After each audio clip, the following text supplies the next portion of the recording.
আল্লাহ রসুল সাল্লাল্লাহু আলাইহি ওয়াসাল্লাম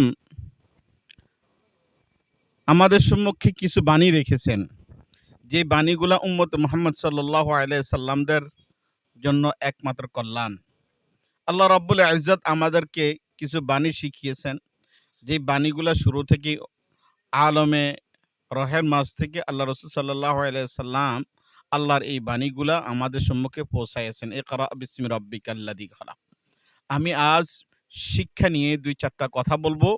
আল্লাহ তাআলা যেন আমাকে আমল করার তৌফিক দান করে এবং সমস্ত উম্মতে মুহাম্মদী সাল্লাল্লাহু আলাইহি সাল্লামের দের জন্য মঙ্গল নসিব হয়।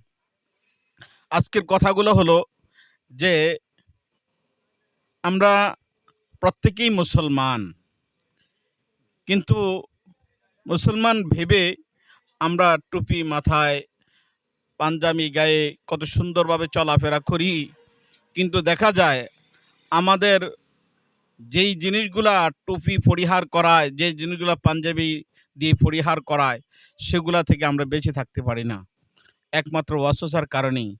তাই আমাদের প্রত্যেকটা মাকসাদ, প্রত্যেকটা উদ্দেশ্য রাসূল আরবি সাল্লাল্লাহু আলাইহি সাল্লামকে নিয়ে যদি আমরা ইনশাআল্লাহ ভাবি এবং চিন্তা করি, তাহলে ইনশাআল্লাহ আমাদের মাকসাদ এবং আমাদের উদ্দেশ্য সফল হয়ে যাবে, আখিরাত মঙ্গল হয়ে যাবে এবং আখিরাতের কল্যাণে আমাদের জন্য আল্লাহ রাব্বুল ইজ্জত ভালো ব্যবস্থা করবেন ইনশাআল্লাহ তাআলা। আমি আমার পরিচয়টা না দিয়ে তো আর পারি নাই, দিতে হয় সমস্ত উম্মতের জন্য। আমার পরিচয়টা হলো, আমার নাম আলহাজ হযরত মাওলানা আবুল কালাম চাঁদপুরি সাহেব। আমি রহমানিয়া ইসলামিয়া দাওরায়ে হাদিস মহিলা মাদ্রাসা, তেতিয়া, দক্ষিণপাড়া হাজীবাড়ি, কচুয়া, চাঁদপুর। আমি ওই মাদ্রাসার পরিচালক প্রতিষ্ঠাতা হিসাবে বর্তমানে আছি, আপনাদের খাদিম হিসাবে আছি। আমি আপনাদেরকে দাওয়াত করতে চাই, ইসলামের পরিপূর্ণ ইয়াকিন, ইসলাম নিয়ে ভাবা, ঈমান নিয়ে ভাবা, ঈমান নিয়ে অলঙ্কিত হওয়ার জন্য একমাত্র রহমানিয়া ইসলামিয়া দাওরায়ে হাদিস মহিলা মাদ্রাসা আপনাদের জন্য ইনশাআল্লাহ একটা হাদিয়া স্বরূপ। অতএব আপনারা যদি রহমানিয়া ইসলামিয়া দাওরায়ে হাদিস মহিলা মাদ্রাসাকে আপনারা গ্রহণ করে নেন, ইনশাআল্লাহ আপনার যেই বাচ্চারা আজকে কোরআন থেকে অন্ধ হয়ে আছে, হাদিস থেকে অন্ধ হয়ে আছে, রাসূলের সুন্নত থেকে অন্ধ হয়ে আছে এবং কি রাসূলের আদর্শ থেকে অন্ধ হয়ে আছে, সেই বাচ্চারা ইনশাআল্লাহ এই মাদ্রাসার রুহানিয়াতের খাতিরে ইনশাআল্লাহ আলো ফুটিয়ে পাবে। আমাদের মাদ্রাসায় রাসূল আরবি সাল্লাল্লাহু আলাইহি সাল্লাম থেকে রাসূল আরবি সাল্লাল্লাহু আলাইহি সাল্লামের জীবনী থেকে ৬০টি হাদিস অর্থ সহকারে মুখস্থ করানো হয়। আমাদের মাদ্রাসায় রাসূল আরবি সাল্লাল্লাহু আলাইহি সাল্লামের দৈনন্দিন জীবনী থেকে মাসাইল শিখানো হয়।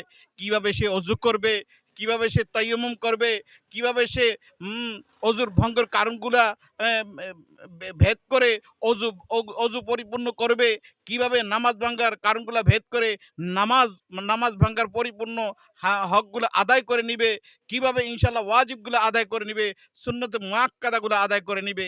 তার পাশাপাশি আমাদের সম্মুখে রয়েছে যে আমরা আলহামদুলিল্লাহ রাসূল আরবি সাল্লাল্লাহু আলাইহি ওয়াসাল্লামের তরিকা অনুপাতে, রাসূলুল্লাহ সাল্লাল্লাহু আলাইহি ওয়াসাল্লামের তরিকা অনুপাতে যেইভাবে কোরআনগুলা সহি শুদ্ধ করে শিখানোর দরকার, একটি মেয়ে বাচ্চার জন্য, একটি নিসার জন্য, সেইভাবে আলহামদুলিল্লাহ আমরা হুফাজুল কোরআন ফাউন্ডেশনের অধীনে তাদেরকে তরতিবের সাথে কোরআন শিক্ষা সুব্যবস্থা রেখেছি, কোরআন শিক্ষা দিতেছি। আপনারা এইভাবেই আপনাদের মেয়েদেরকে ইচ্ছা করলে আপনারা আপনাদের মেয়েদেরকে কোরআন শিক্ষার মাঝে, হাদিস শিক্ষার মাঝে, মাসলা মাসাইলের শিক্ষার মাঝে, খাস পর্দার মাঝে, শরীয়তের ভিতরে রেখে আপনার মেয়েকে আখিরাতমুখী করে নিজে আখিরাতমুখী হয়ে জাহান্নাম থেকে মুক্তি পেতে পারেন। এটাই আমার আপনাদের কাছে অনুরোধ রইল। আপনারা ইনশাআল্লাহ আখিরাতমুখী হয়ে নিজের বাচ্চাদেরকে জিকিরে ফিকিরের সাথে প্রতিষ্ঠিত করেন। আসসালামু আলাইকুম ওয়া রাহমাতুল্লাহি ওয়া বারাকাতুহু।